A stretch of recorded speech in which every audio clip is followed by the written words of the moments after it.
Hello, everyone. Welcome to This Year Together, a digital social justice Passover Seder experience. Man, that is a mouthful. My name is Ryan Weiss, and it is my absolute privilege and honor to be your host this evening. There's a few reasons myself and my other co-hosts felt it was so important to create this experience. One is that the Passover story has a lot to say about what we're all going through right now. And so we intend this evening to share with you some perspectives that may be impactful on you personally and on the collective. And the other is that the story of Passover is the story of slavery and the freedom from slavery. And we know it is so important right now to highlight the ways that slavery still exists on our planet today, and to create a kind of a call to action to each one of us that we can do our part to make a change to create a more just world. Now, it's amazing that we have been able to bring together a handful of our friends to share with you this evening. Some of them you have grown to know and love, and some of them you don't know because they've been doing the work on the front lines to help alleviate the suffering, the unnecessary suffering in the world. I want to invite you to stay and watch through the end, because I want you to see Debra Messing and Sophia Bush and Emmanuel Shrieky, and at the very end, Chrissy Metz is going to sing us a beautiful song. We have so many other incredible contributors. And before we begin, I'd like to introduce my other two co-hosts to share a little bit more about why this evening is so important to us. And thank you for being here with us. Lindsay? Thank you, Ryan. My name is Lindsay Scola. And I'm Sophie Regier. We're so grateful that you joined us tonight. In these uncertain and isolating times, we thought it was more important than ever to bring our community together. Tonight is for Jews, for non-Jews, for any and all. We're so happy you're here. We hope this is a moment to pause, to reflect, and to think about what we all hope to see in such a critical moment in time. We really hope you enjoy tonight. Thank you for being here. Thanks, guys. Thanks. This evening, we're highlighting just a small handful of the traditional customs of Passover. The first one you're going to see now is the candle lighting, followed by a brief prayerful intention setting, and then a beautiful poem. Hello, everybody. Happy Passover. I am Jamie Lynn Sigler. And I'm Bo. And we are inviting you to light the Passover candles with us today. We weren't able to go out and buy candles, but we have these beautiful candles that Bo and his brother made at school. This is one of my favorite traditions because as it gets dark outside, we are inviting the light in with these candles. And today is filled with a lot of darkness, and we're welcoming any light that we can. So we would love for you to join us in saying the prayers over the candles. And my brother is named Jack.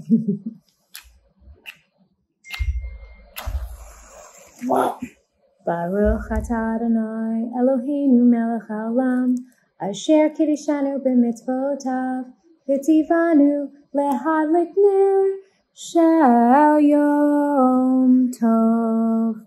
Happy Passover, everybody. Bye. Bye. Hi, everyone. My name is Sophia Bush. I'm so honored to be here with you all tonight.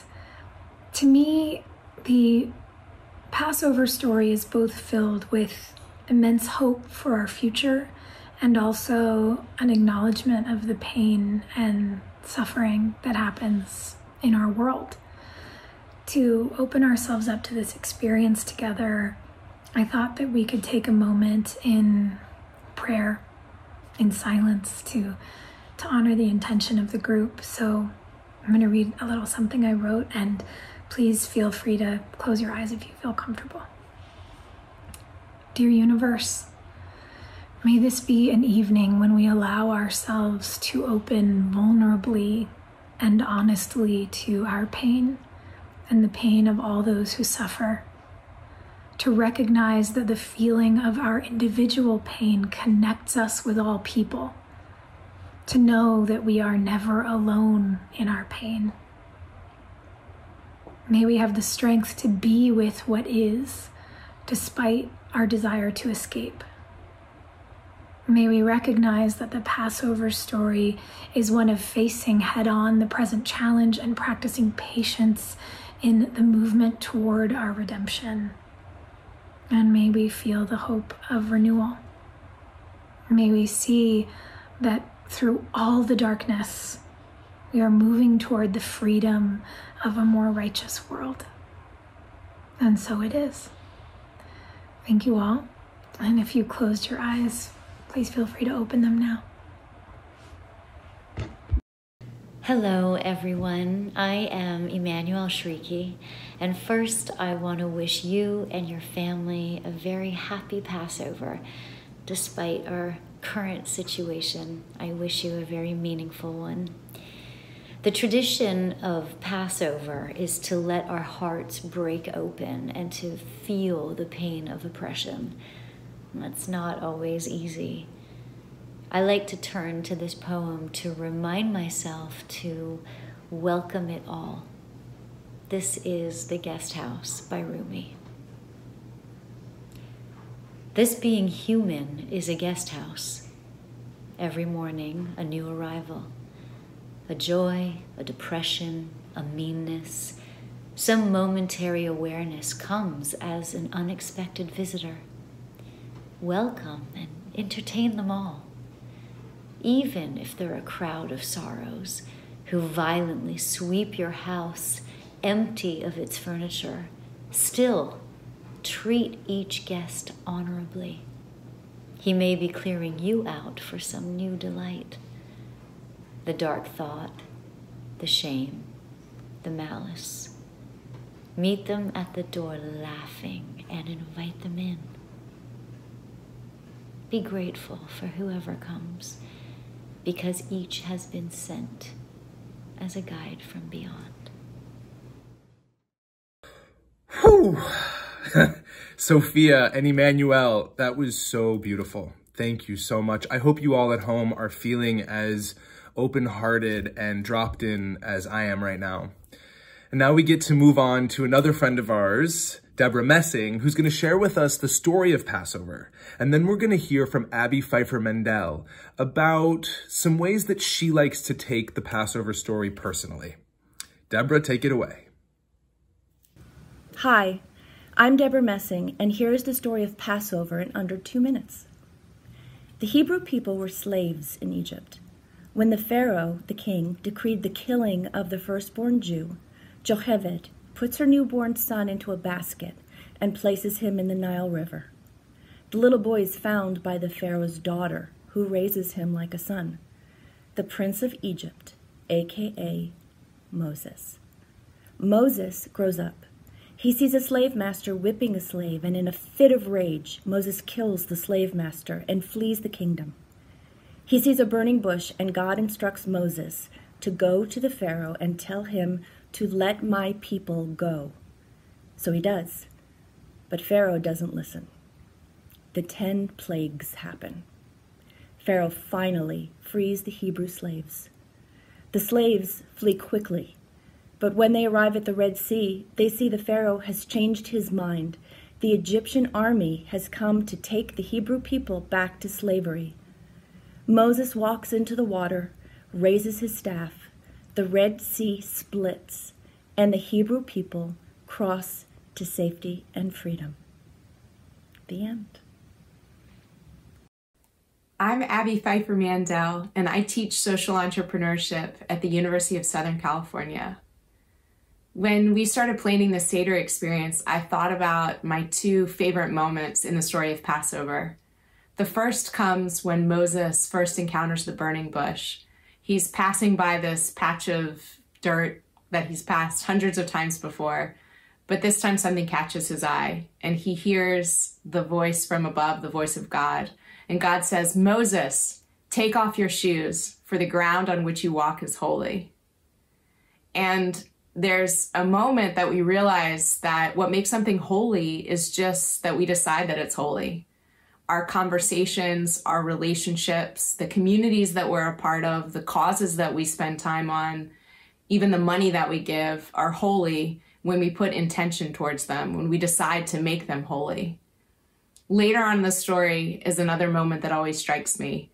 At the very end, when the Israelites have gotten permission from Pharaoh to leave and they're crossing the Red Sea, and we learn that Pharaoh hardened his heart and decided to send his army after them. How often do we harden our hearts? Do we decide that a relationship is not worth mending, or a certain community doesn't matter to us, a cause doesn't matter to us? That's not for me. I don't have to look at it. I don't have to worry about it. And we harden our hearts. That line has always struck me. May we go into this spring season, the season of renewal, with hearts that are wide open, with minds that are wide open, ready to perceive that which was in front of us all along, and ready to decide with our words and our actions and our time that those people in front of us are truly holy. Thank you so much, Debra and Abby. That was beautiful. And Abby, there's one other part of the story that I really like to look at and take personally. And it's, as you heard, the moment when the Hebrew people, after 1,000 years of slavery, finally escape and then find themselves at the Red Sea and realize that the Pharaoh's army, the Egyptian army, has come to take them back into slavery. Woof. I know what that feels like, and I imagine you do, maybe even right now, or a time in your life when it just felt like, I don't know what to do. The army's behind me, the sea's in front of me, I don't know where to go, I don't know what to do, I don't know how to get out of this, it seems like everything is working against me. And I think there's some learning here, which is that in the story, Moses and Aaron do something different. They don't just stand on the shore and complain about how difficult things are.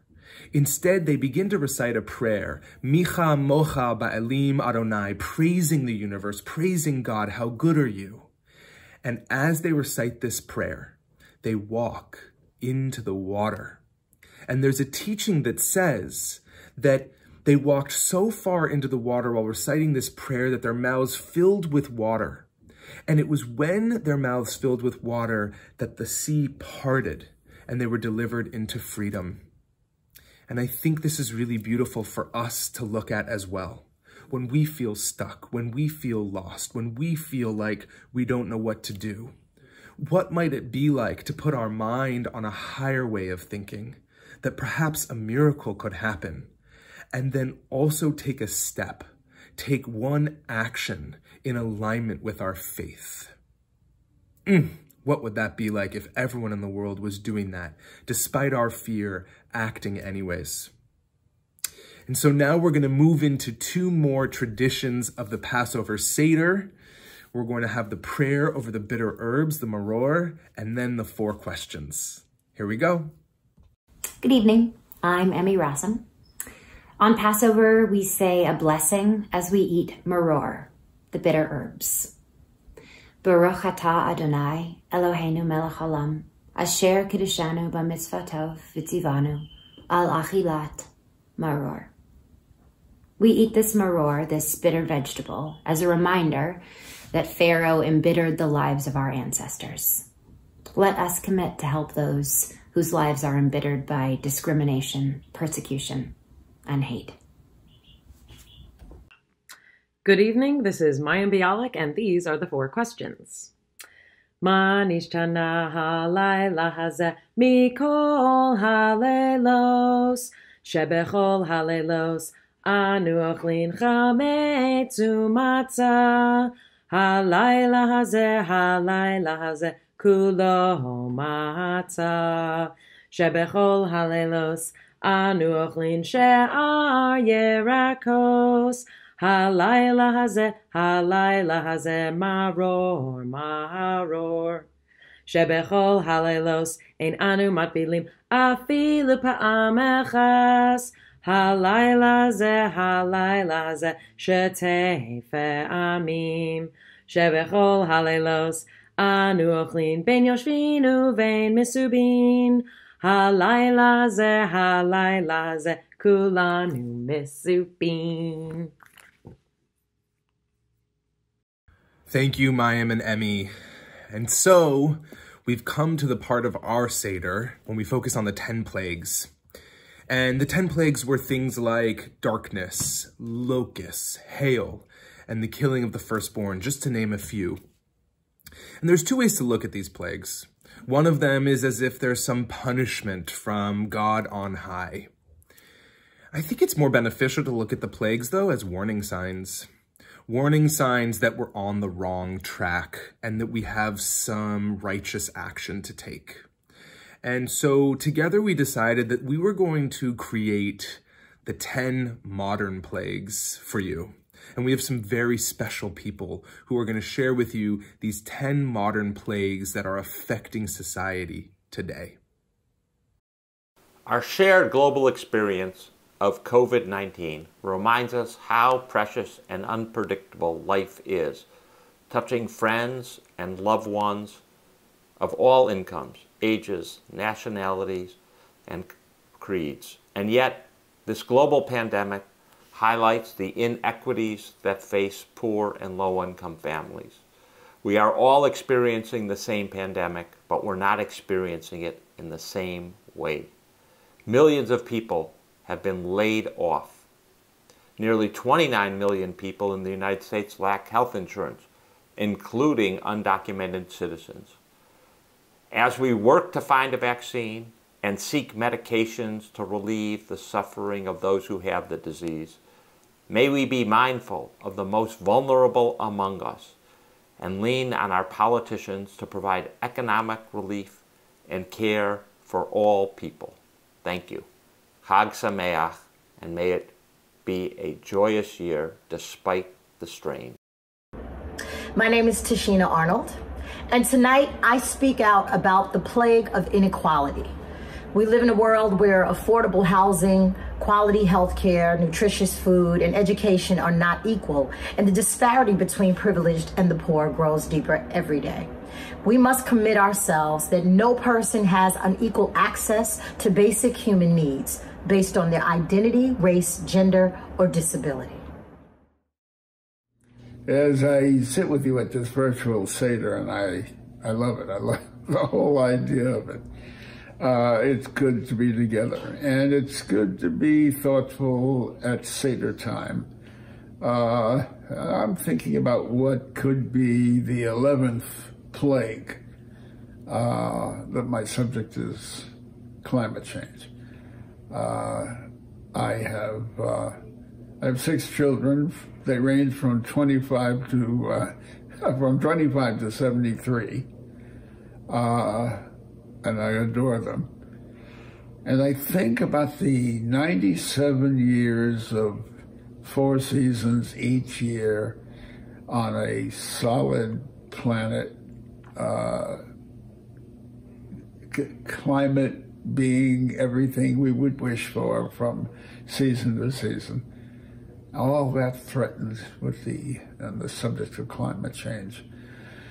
I don't want to extrapolate about assuming that's a word, about climate change. You all know too much the threat. Like the 11th plague, we don't need an 11th plague. If there's anybody that can tell me what I can do to help, I am here to do it. And let's talk about that, and let's fasten on that. And let's give our children the seasons on this planet that I've enjoyed for so many years. I am heartbroken by the plague of transphobia. As a cisgendered person, it is my duty to stand for our transgender community. The task of fighting oppression cannot fall solely on the shoulders of those who are oppressed. Today, lawmakers are attempting to limit trans people the access to the rights that we all depend on. Trans people are denied jobs, housing, and health care. They are brutally beaten and murdered at exponentially higher rates just for living as who they authentically are. And an even higher percentage of trans people who suffer violence and death are Black transgendered women. Tonight, we must commit to providing visibility combating anti-transgender violence, and eliminating barriers to equal rights under the law for our trans brothers and sisters and non-binary folk. Good evening, my name is Scott Budnick, and tonight we call out the plague of mass incarceration. To the more than 2 million incarcerated people in the United States, the majority of whom are people of color, and the U.S. is the only country in the world that would sentence a child to life in prison. May we commit ourselves to ally with those who are behind bars, and may we work with returning citizens to rejoin society without barriers, including work and housing opportunities and the restoring of voting rights. Hi, I'm Amy Spitalnik, the Executive Director of Integrity First for America, the organization suing the Charlottesville neo-Nazis. White supremacy and anti-Semitism are on the rise. I'm the granddaughter of Holocaust survivors, and it's impossible to believe that in modern-day America, we're watching neo-Nazis march on our streets, attack our synagogues and our communities, spreading their violence, their hate, and their terror. We can't accept this injustice as our reality. We must commit to structural change and to using our justice system to fight back, taking on this plague of bigotry and hate here and around the globe. Thanks so much.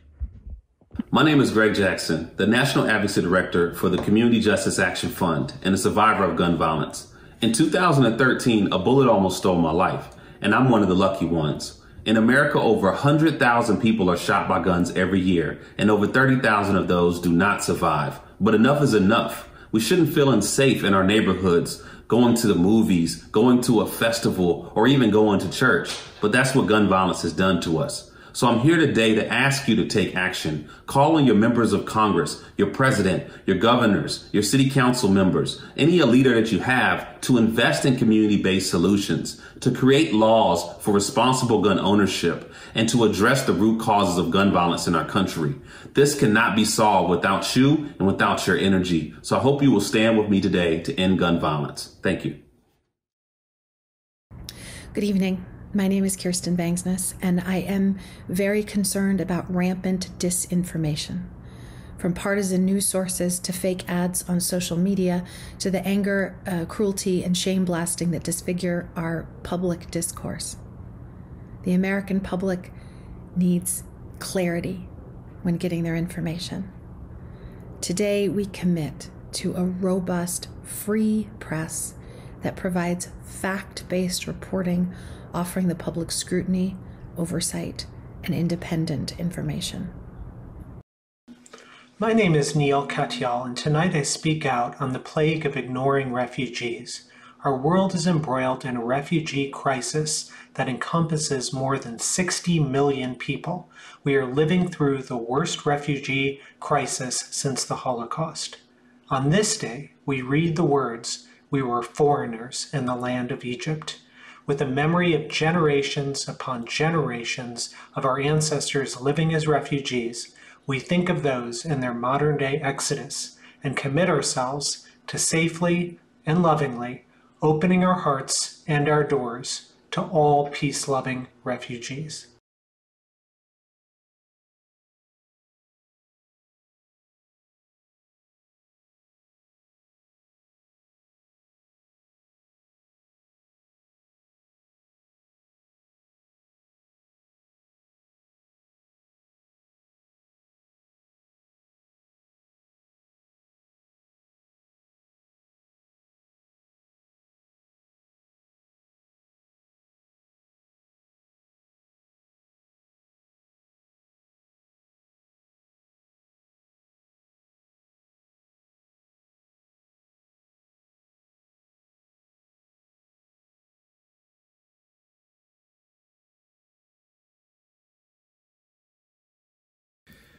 I know it can be a lot to listen to those 10 modern plagues and to be aware of how much suffering there is on the planet. But the thing is that if we're not willing to look at it, then we lack the ability to do anything to change it. And so we're going to spend another moment, just as we're about to wrap out our time together, hearing from someone who has been doing the work to end slavery on the planet on the front lines. I'm Anu George Kanjanatopil, the Executive Director with International Justice Mission Canada. International Justice Mission is a global organization ending slavery and violence around the world. Today, more children, women, men are trapped in slavery than ever before. An estimated 40.3 million people, 1 out of 4 of them are children. People are beaten, raped, starved for profit of others around the world. Especially now, the demand for online child sexual exploitation is at its absolute peak. It is more rampant than ever because it's a multi-billion-dollar industry. The victims of slavery are trapped in a world created by their slave master, a world that knows no freedom, family, joy, or hope, a world that was never their own. Days and nights are a blur because a slave does not sleep when sleepy or eat when hungry. No freedom from having a master dictate pretty much everything they could do to taking charge of their own lives. This exploitation of others thrives because the public justice system is broken in most countries, and the oppressors can freely abuse the most vulnerable people without the fear of punishment. What struck me the most when I was on the front line leading rescues with the government was the possibilities of transformation. The before and the after. When the government steps in to ensure rehabilitation of these bonded laborers, the transformation is like day and night. No profession or business is a far-fetched dream for them anymore. Some are political leaders, lawyers, community leaders, ensuring that they do everything they can to break the chain of slavery. I've overseen the rescue of over 10,000 people and counting. Every single rescue brings with it hundreds of stories of hope, of what is possible. IJM's approach has always been to work in partnership with the government, with the public justice system, and I've been amazed by how governments can initiate change when made aware and address the problem. We can commit to end slavery. At IJM, we believe that we can end slavery in our lifetime, but it will take all of us to come together for action. Together, we will fight until all are free. Thank you, Anu, for the epically brave and important work that you're doing in the world. So we're about to wrap up our Seder together, and we have one more very special moment. We're going to hear a song from Chrissy Metz. And one of the reasons we chose this song is that when we're in moments of struggle, when we're in moments of great adversity, it's really easy to feel alone in our struggle. And I'm doing my best in my spiritual practice to focus my mind consistently on the ways that I am supported, to realize that there is an intelligence, whether we call it nature or wisdom, that supports us, that births us here and breathes us here and feeds us here, and that the very act of being alive can be seen as a miracle. Like the trees are exhaling so that we can inhale. Like our body knows how to digest food. And these may be really simple things, but if we start to focus on them and realize how miraculous they are and how miraculous it is to be alive, I think that can really change us. It can really give us the courage and the strength in the moments we need it the most. And when I first heard this song, I thought, what if the universe was singing these lyrics to me? Here's Chrissy Metz. Hi everyone, it's Chrissy Metz. I know that in really hard times, it's hard to remember how special you are and how loved you are. So I hope that this song reminds you that no matter what, we are all standing with you. Here's I'm Standing With You from the movie Breakthrough.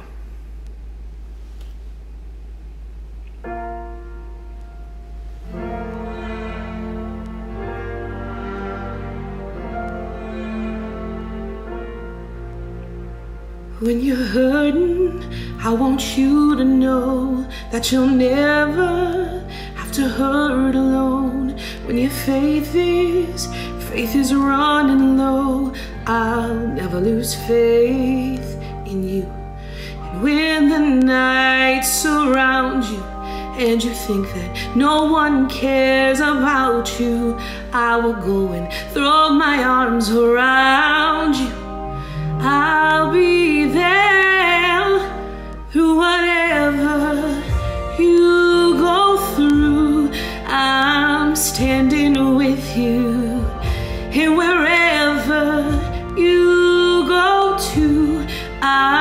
stand beside you. And when you think that all the odds are all against you, and you just feel like giving up, well, I won't let you. Through whatever you go through, I'm standing with you. I'm standing with you. We all got times when we can't be strong, when it feels like our hope is gone. But I'm right here to lean on. I'll always be strong for you. And when you're feeling broken and it seems like every door is closing, want you to know that mine is always open. I'll be there through whatever you go through. I'm standing with you. And wherever you go to, I'll stand beside you. And when you think that all the odds are all against you, and you just feel like giving up, well, I won't let you.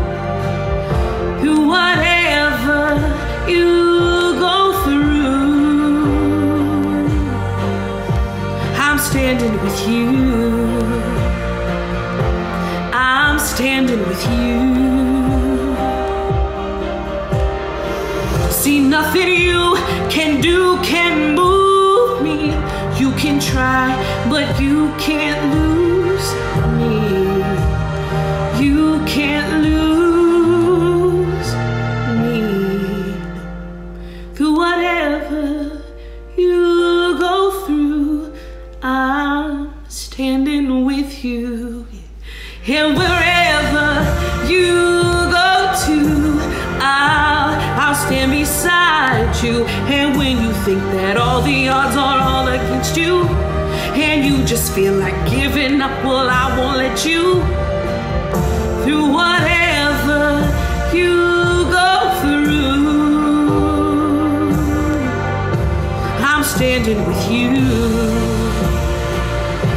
I'm standing with you.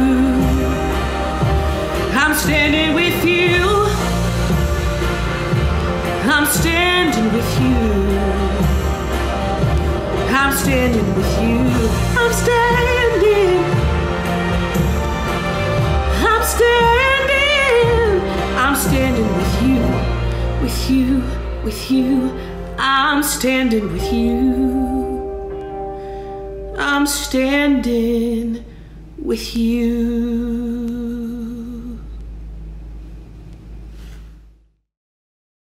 Wow, Chrissy, no words. Thank you so much. I really needed to hear that right now. And thank you to all of our contributors this evening. It is so beautiful and kind of you to volunteer your time to be with us tonight. And to everyone at home, we're about to wrap up here. It's been my absolute honor and privilege to spend this time with you, and thank you for spending it with us. And as we're about to leave and we head into our evenings, I have a little call to action for you. You know, Moses in the story had this call. He had this moment where he realized his obligation to put the work in to save and rescue lives. And we on this planet need you now more than ever to do the same, to realize that this is all of our moment of obligation. One of the things that we've done to help is on our Facebook page at This Year Together, we have a list of a variety of organizations doing incredible work to end the unnecessary suffering caused by slavery and the various things that we've talked about tonight. Please take a moment to go check that out and find an organization that you can volunteer for or donate money to. We would love for you to also talk about this with your friends and your family this evening. Or if you're alone, maybe it's something that you can journal about. This world is only going to change if we change it. The universe works through us. And so if we want to change the world, it's up to us to do it. Chag Sameach, happy Passover, And as they say, next year in Jerusalem or next year in peace. Bye-bye.